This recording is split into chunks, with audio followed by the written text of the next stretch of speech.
Hello. A massive welcome to all our English learners out there. Hello, everyone. Whether you're listening on your morning commute, while you're washing the dishes, or, maybe just taking a quiet moment for yourself. Welcome back to Fluent Talk Studio. It is wonderful to be back. I'm your host, and I'm so happy to be back behind the microphone today. And I'm thrilled to be joining you again. We know you have a lot of choices for what to listen to, so we really do appreciate you choosing us. We really do. And we have a really special deep dive prepared for today. It's a topic that I think touches every single person who has ever tried to learn a new skill, especially a language. Oh, for sure. But before we get into the heavy stuff, Yeah. I have to ask you something a bit personal. Okay. How's your brain doing today? Oh, Is it quiet in there? Or is it, doing that thing where it starts talking to you before you've even had your morning coffee? oh, please. The coffee hasn't even touched my lips yet, and my brain is already running a marathon. A marathon. Seriously. It's making a list of things I need to do. It's remembering embarrassing things I said like 3 years ago. It never really takes a vacation, does it? It really doesn't. It's like there's a party going on inside my head, but I didn't invite any of the guests. Exactly. And that noise, that constant internal chatter, is actually exactly what we're talking about today. That is. We're looking at a fascinating discussion from the English Leap podcast, hosted by Anna and Jake. They dive incredibly deep into this topic of the inner voice. That's right. And specifically, we're looking at how this inner voice, how it affects language learners. Because let's be honest, learning a language isn't just about memorizing grammar books. Yeah, not at all. Or staring at vocabulary lists. A huge part of the battle, maybe the biggest part, happens right inside your head. Absolutely. So our mission today is to really unpack this conversation. We want to help you understand who is talking inside that head of yours. Is it a friend? Is it an enemy? Right. And more importantly, we want to see if we can learn how to discipline that thinking so you can feel more confident when you speak English. And we're going to keep the English clear, accessible, and, perfect for our B1 and B2 listeners. We want this to be a comfortable, safe space. No stress, no exams, no judgment. None of that. Just a conversation about how we think and how that thinking changes how we speak. So let's jump right in. I want to start with the hook that Anna and Jake use in the source material. They use this metaphor that I think is just. It's brilliant. I love this one. They said the mind is like a noisy group chat. It's such a relatable image, isn't it? I think everyone listening right now knows exactly what that feels like. We all have those group chats on our phone. Oh, totally. The ones that never sleep. Yes. You put your phone down for 5 minutes to do some work, you come back. 200 unread messages. And you just feel that instant spike of stress. Exactly. And the source suggests that our mind is exactly like that digital group chat. But there's a terrifying difference. You cannot leave this group chat. Oh. It's inside you. It has no filter. It sends you messages all day long. And sometimes it's just sending you panic emojis for absolutely no reason. Panic emojis is such a funny way to put it, but it feels so true. It is, isn't it? You know that feeling when you're just sitting there maybe trying to write a simple email in English, and suddenly your brain is just sirens and screaming faces? Yes. It creates a sense of urgency and danger where there is. There is no danger. You're safe at your desk, but your inner group chat is acting like the building is on fire. And this brings us to the core problem for learners. I think many of us feel like we want to escape our own thoughts. We want to hit mute on the group chat so we can just focus on speaking or writing, but we can't find the button. And when you can't find the mute button, the noise becomes overwhelming. It distracts you. You stop thinking about the English words you need. And you start focusing on the noise. Exactly. So if we can't mute it, we have to understand it. We have to figure out who is posting in this chat. Right. In the source material, they actually broke down the cast of characters inside this group chat. It's not just one voice, it's a whole cast of actors. Right. And I think personifying them, treating them like characters in a movie or a play is a very helpful psychological tool. It separates you from the voice. That's a good point. And the first character, and probably the most troublesome one for our listeners, is the inner bully. The bully. We all know this character, but I want to ask you, why is it a bully? Because usually we think of bullies as, people on a playground, but this is inside us. Unfortunately, yes. The inner bully it's just mean. It's critical. It's that voice that whispers or sometimes shouts things like, you always fail. Why did you say that? That was terrible pronunciation. Exactly. It doesn't offer constructive advice. It just wants to make you feel small. It's amazing how mean we can be to ourselves. I always tell my students, imagine if you spoke to your best friend the way you speak to yourself. Oh, exactly. If a friend followed you around all day saying, your English is bad, you look stupid, nobody likes you, you wouldn't be friends with them anymore. You'd call the police. You might. But we let this inner bully live in our heads rent-free. We listen to it. We do. And here's where I want to go a little deeper, because the source material touches on something interesting. Why do we have a bully? Is it just trying to hurt us? That's a great question. Because, biologically, we're designed to survive. So why would our brain attack us? Well, psychologists and the hosts of the Source podcast, they suggest that the bully is actually a twisted form of protection. Protection. That sounds totally counterintuitive. How is it telling me I'm stupid protecting me? Well, think about it from an evolutionary perspective. The brain wants to keep you safe. Okay. And to the primitive brain, social rejection is dangerous. If the tribe laughs at you, you might get kicked out. So the bully tries to stop you from taking risks, it says. Don't speak English. Right. If you stay quiet, you won't make a mistake. If you don't make a mistake, people won't laugh. I see. So the bully thinks it's saving me from embarrassment.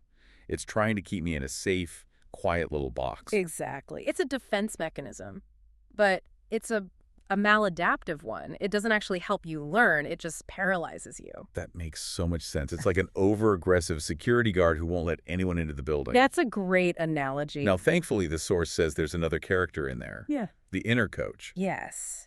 The inner coach. This is the voice we want to amplify. The coach says, come on, you can do this. It's encouraging. But wait, I have to play devil's advocate here. Is the inner coach just lying to me? How do you mean? Is it just saying, you are perfect? Hmm. When I know I just made a huge grammar mistake. Because, I don't know, I don't trust that kind of fake positivity. That's a crucial distinction, and the source is very clear on this. The inner coach is not a cheerleader. Okay. A cheerleader might shout, you are the best, even when you're failing. That feels fake. Right. The inner coach is grounded in reality. It doesn't lie. It says, okay, that wasn't perfect. You messed up the past tense, but you tried. That takes courage. Let's try again. Oh, I love that. So the coach is honest, but kind. It focuses on growth, not just success. Precisely. It pushes you forward rather than holding you back. We will talk a lot more about how to find that coach later, because I think for many of us, the bully is holding the microphone and the coach is, sitting in the back row. But the source also mentioned two other funny characters. One was the grandma. I loved that detail. It adds a bit of humor to the situation. Yeah. The grandma voice isn't mean like the bully. The grandma is just, well, she's overly worried. It's the voice that says, put on a jacket, don't speak to strangers, be careful. Exactly. It's anxiety dressed up as care. It's risk averse. It wants you to be safe and comfortable. Don't try that hard C1 exam, honey. Just stay here where it's easy. Precisely that. And finally, we have the drama queen. Oh, the drama queen. This is the part of the brain that reacts emotionally to everything. It has zero perspective. Everything's a disaster with the drama queen. Everything. You make one small mistake. Maybe you use a wrong word in a meeting. And the drama queen screams, this is the end of the world. Everyone hates us. We will lose our job. We'll be homeless. It catastrophizes. It takes a tiny event and just blows it up into a movie. And the source material made a really funny comparison here to explain how all these characters work together. They said the brain is like that group chat at 2 a.m. Oh, the 2 a.m. chat. That is the worst time. It's the perfect time for the drama queen. At 2 a.m., nothing is logical. You have 200 messages. Half of them are from the drama queen screaming about a mistake you made 3 years ago. And the other half? The other half are from the bully telling you you're an idiot for being awake. It's overwhelming. And that specific feeling, that heavy, chaotic feeling of overwhelm, brings us to the concept of the negative mindset. The source defines mindset as the usual way you think about yourself. Right. Usual is the key word there. It's the default setting. It's the pattern your brain goes to automatically when you aren't paying attention. So a negative mindset sounds like, I'm always late. Or for our listeners, my English will never be good. I notice those words, always and never. They're very... They leave no room for change. And this mindset leads to something called the spiral. This is a key concept from the deep dive, so I really want to spend a moment here. Let's unpack the spiral. Because I think we've all felt it, but maybe we didn't have a name for it. How does one small problem become 10 big problems? Well, imagine the scenario.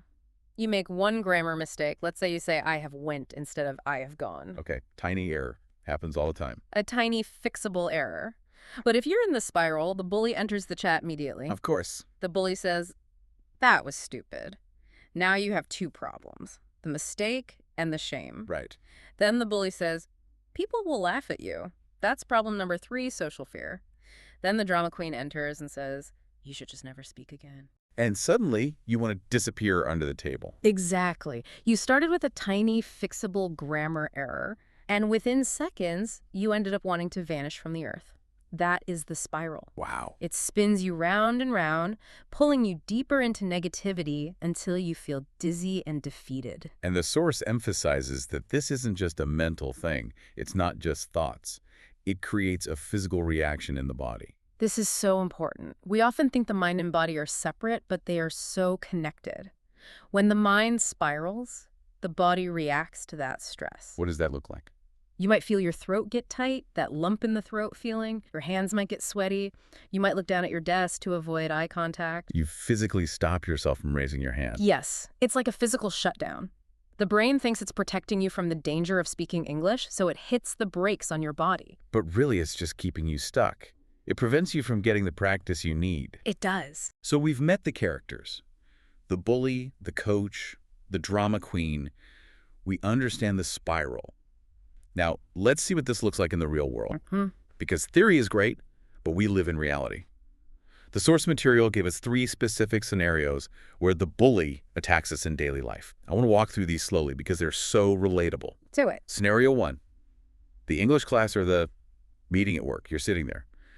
The teacher or your boss asks a question to the group. Does anyone know the answer? What happens next? This is the moment of what the source calls the brave second. The brave second. It's a beautiful, fleeting moment. For 1 second, your brain lights up. You think, I know this. I know the answer is present perfect.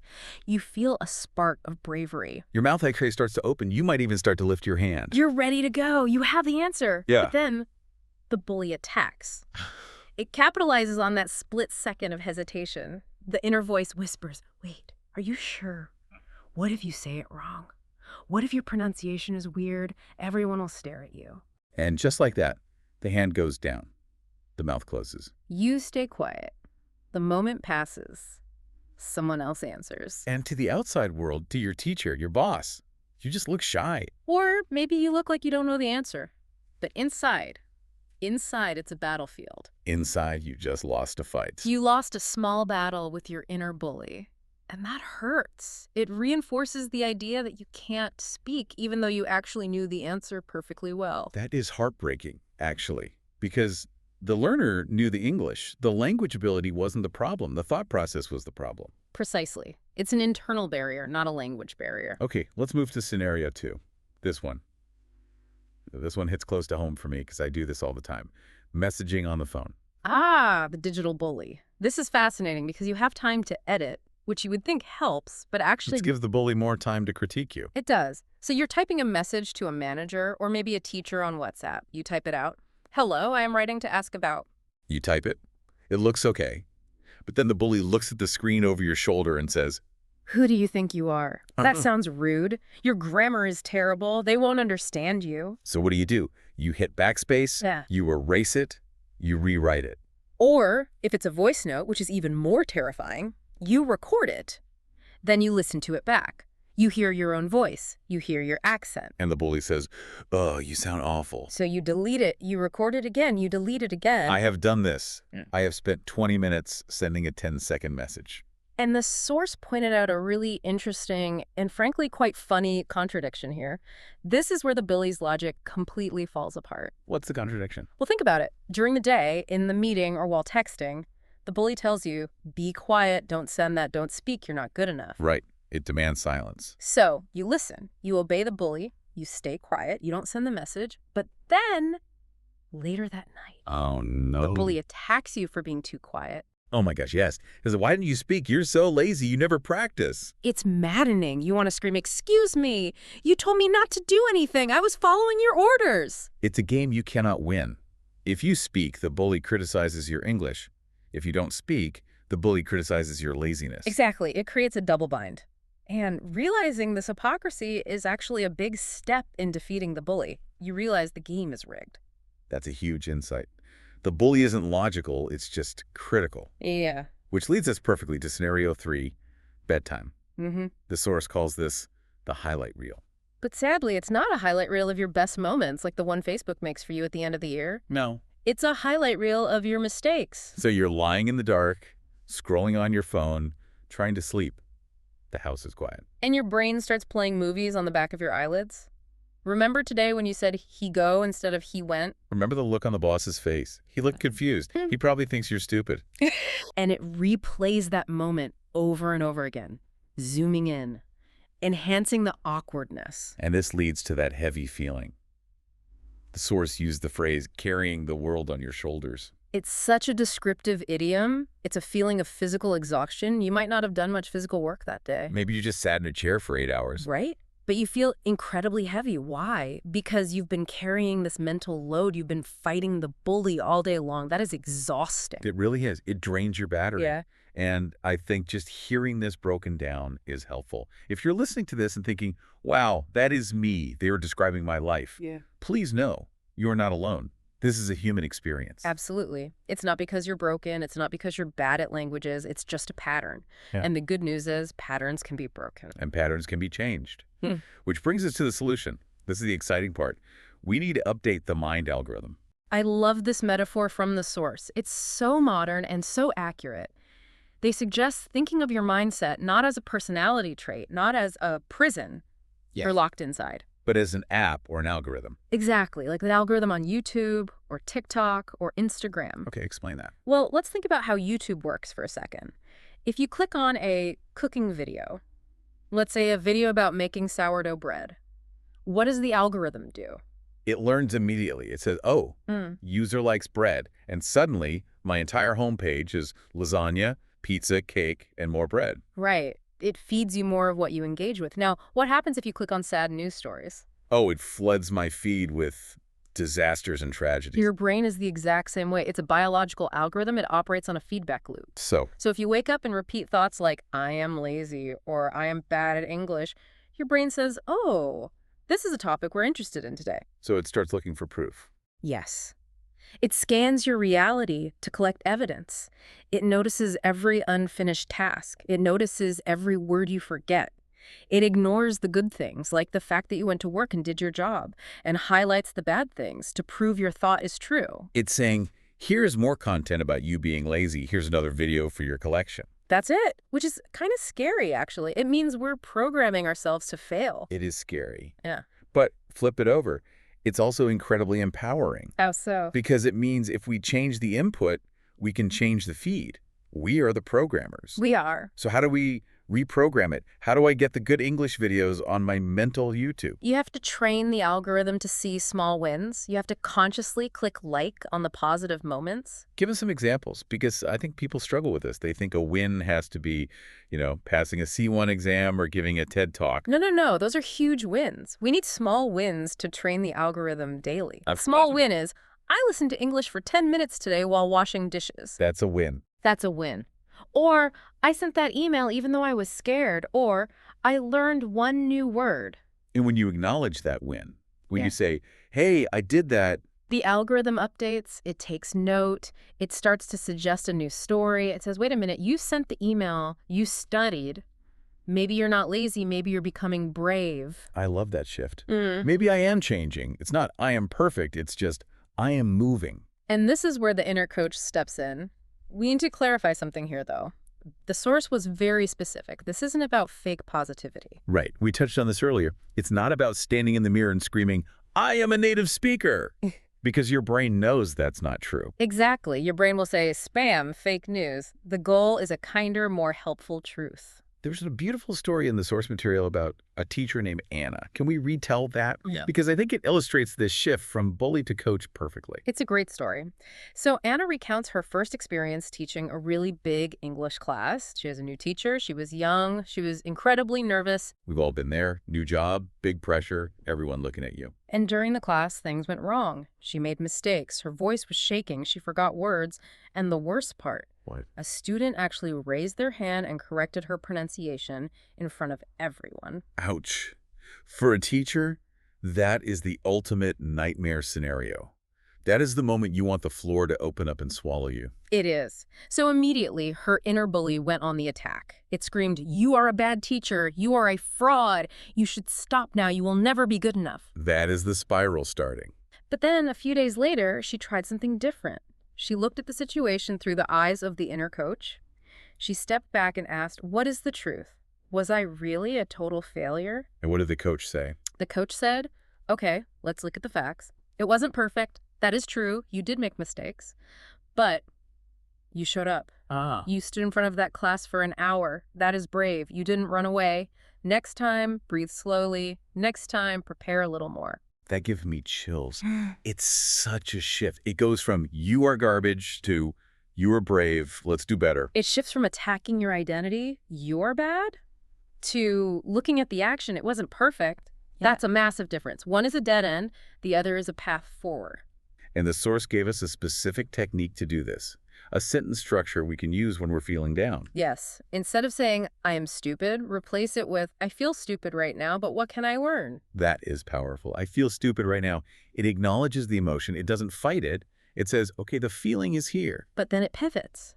"But what can I learn?" It validates the feeling, but directs the brain toward a solution. It stops the spiral before it hits the bottom. This is great theory, but we need practice. The source material provided 3 practical habits to discipline our thinking. Yes. These are actionable things our listeners can do starting today to recode their algorithm. And I love these habits because they map onto the structure of the day. Morning, the hot moment of stress during the day, and evening. Let's start with habit 1, the morning intention. What is the problem we're solving here? The problem is how most of us wake up. Be honest with me, and I'm asking the listeners too. What is the very first thing you do when you open your eyes? I grab my phone, I turn off the alarm, and then I open Instagram. Or I check my emails. Right.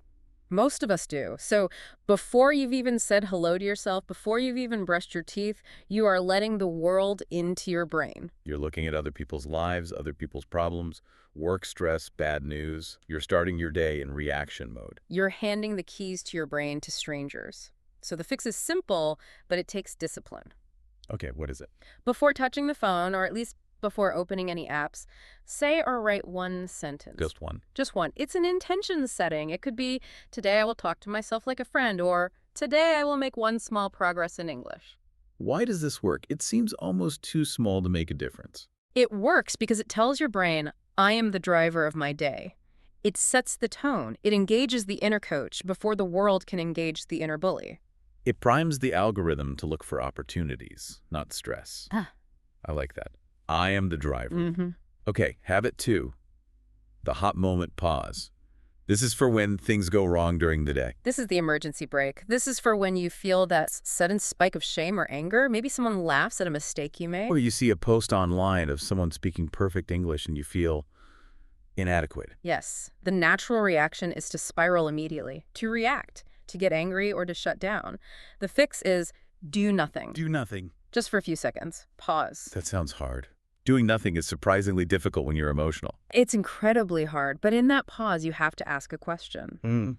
What is my bully saying right now? Versus, what would my inner coach say? It's about creating a gap between the trigger and the reaction. Exactly. The source used a radio analogy here, which I think clarifies it. Think of your thoughts like songs on a radio station. You cannot control what song plays first. The first thought might be negative. That's automatic. I'm an idiot. That just pops up. I didn't ask for it. Right. You can't stop that song from starting, but you can change the station. You can choose the second thought. That is where your power is. You can say, "I don't like this song. I'm going to switch to the coach channel." So the habit is, notice the song, pause, change the station. Don't just sit there and listen to the "I'm an idiot" song on repeat. Precisely. And finally, habit 3, the evening review. This addresses the problem of going to bed and replaying all your failures. The highlight reel we talked about. Which is basically giving your brain a negative report for the day. If you only think about mistakes before sleep, you're training the algorithm to look for mistakes tomorrow. So the fix is to write down 3 things you did right. And again, I cannot stress this enough. Small things. I listened to a podcast. I wrote a comment on a YouTube video. I walked for 5 minutes. It seems so simple, but it forces the brain to scan for the positive. It forces you to hunt for the good stuff. It trains the algorithm to see progress. If you do this every night, you start to build up a library of evidence that you're actually doing okay. You go to sleep feeling capable, not defeated. I love that. It's about gathering evidence for the defense, not just the prosecution. That's a great legal analogy. Yeah. Yes. Be your own defense lawyer. Okay, we've covered the mindset, the bully, the coach, and the habits. Now, I want to slow things down a little bit. The source material is rich with vocabulary, specifically words that describe these emotional states. Yes, this is our word tour. We're going to take a slow walk through the key vocabulary we've touched on. We want to make sure you really own these words, because having the language to describe your feelings is a huge part of managing them. So listeners, if you have a notebook, this is a good time to grab it. Let's start with the big one we've used a lot, mindset. Mindset. Think of this as the settings of your mind, like the settings on your phone. Brightness, volume, language. It's your usual default way of thinking. So you can have a negative mindset, or a positive mindset, or a growth mindset. Exactly. Context. We're trying to change your mindset from I can't to I am learning. It's about changing the settings. Next word, overwhelm. Note the pronunciation there, overwhelm. This is a noun or a verb. It is that heavy feeling when there's too much to do. Your brain feels full, like a cup that is overflowing with water. I feel overwhelmed. It's a very common feeling for language learners. It is. Context. Having 200 unread messages creates overwhelm. Or trying to learn 50 grammar rules in one day causes overwhelm. It paralyzes you. A great antidote to overwhelm is our next word, progress. Progress. This means small steps forward. It's the opposite of standing still. But remember, progress is not perfection. You can make progress and still be imperfect. Context. Listening to one podcast a day is progress. It's moving the needle forward, even if just a little bit. Next up, clarity. I love this word. It sounds clean. It does. Clarity is when the fog lifts. Your mind feels clear. You understand what to do. It's the opposite of confusion. So if you are confused and messy, you lack clarity. Context. Writing your thoughts in a notebook gives you clarity. It takes the mess out of your head and puts it on paper so you can see it clearly. Now let's look at that dangerous shape again. The spiral. A spiral. Imagine a corkscrew shape going down. Yeah. Or water draining out of a bathtub. In this context, it means going round and round, getting worse and worse. My thoughts are spiraling. Context. One bad thought leads to many. You spiral down into sadness or anxiety. You lose control of the direction. And when you spiral, you often do this next phrase, beat yourself up. To beat yourself up. This is a very common idiom. It means to be verbally violent or unkind to yourself. You aren't literally hitting yourself with your fists. No, but you're hitting yourself with words. You are stupid. You are bad. You are ugly. Context. Stop beating yourself up for making small grammar mistakes. It doesn't help. On the flip side, we want to have a light bulb moment. A light bulb moment. Just picture a cartoon character with a light bulb appearing over their head. Ding! And aha! Exactly. It's a sudden moment of understanding. Context. Realizing that, wait, the problem isn't my English, it's my inner voice. That is a light bulb moment. Here is a phrase the hosts use to summarize things. At the end of the day. This is such a common English phrase. You hear it in business, in casual chat, everywhere. It means when everything is considered, what is really important, the bottom line. Context. At the end of the day, your mental health matters more than perfect grammar. Next one is crucial for growth. Step out of your comfort zone. Your comfort zone is your safe area, your sofa, your native language, the place where you feel easy. So to step out means to do something new, something a little scary, not dangerous, just uncomfortable. Context. Speaking to a stranger in English is stepping out of your comfort zone. It feels weird, but that is where you learn. And if you don't do that, you might feel like you carry the world on your shoulders. This is that heavy idiom we discussed. Carrying the world on your shoulders, feeling too much responsibility, taking everything too seriously, acting like if you make a mistake, the world will collapse. Context. You feel heavy at work even if you didn't do much physically, because you are carrying the mental weight of perfectionism.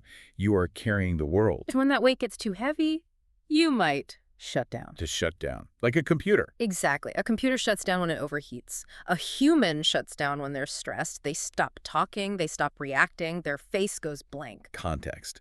staying silent after a teacher is too strict. You just shut down to protect yourself. Instead of shutting down, we want to build up. Build up. To grow slowly over time. Like building a wall, brick by brick. Context. Habits build up your confidence. You don't get confidence instantly. You build it up over weeks and months. But fear often makes us hold back. To hold back, to stop yourself from doing something. Like holding a horse back with a rope. Context. Fear prevents you from speaking. It holds you back from your potential. You want to speak, but the fear holds you back. But if you fight that fear, you can show up. Show up.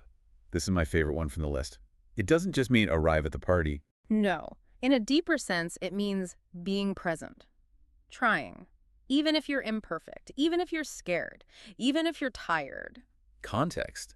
Just listening to this right now, you are showing up, you are present for your practice, you are trying. And finally, our last phrase. Bounce back. Boing. Like a rubber ball. Exactly. To bounce back means to recover. You hit the ground, but you don't stay there. You come back up. Context. You had a bad exam, you felt sad for one day, then you studied again, you bounced back. That is resilience. That is what makes a successful learner. Not perfection, but the ability to bounce back. What a great list. Listeners, I challenge you right now. Yeah. Pick just 2 or 3 of those expressions. Don't try to learn all 15 at once. No, that creates overwhelm. Pick 2. Maybe show up and bounce back. Try to use them in a sentence today. Maybe whisper them to yourself. I am showing up today. So, as we wrap up this deep dive, let's bring it all back to the main message. The message is not perfection. We are not trying to turn you into robots who never have a negative thought. That's impossible. We're human. The group chat will always be there. The bully will always try to say something. The goal is simply to be a human with a kinder inner voice, to give the inner coach the microphone a little more often than the bully, to create, a 51% positive majority in the chat. And remember, just noticing the voice is a huge step. If you catch yourself spiraling and say, oh, that's the bully talking, you have already won. You've stepped out of the river of thought and you're watching it from the bank. That's a beautiful image. You are the observer, not the thought. You are the user, not the app. So our call to action for you today is simple.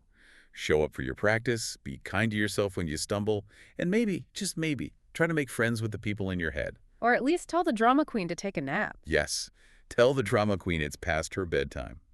This has been a deep dive into the English League podcast. Thank you for listening to Fluent Talk Studio. Take care of your English and take care of your inner voice. We will see you in the next one. Bye for now. Goodbye, everyone. Keep bouncing back.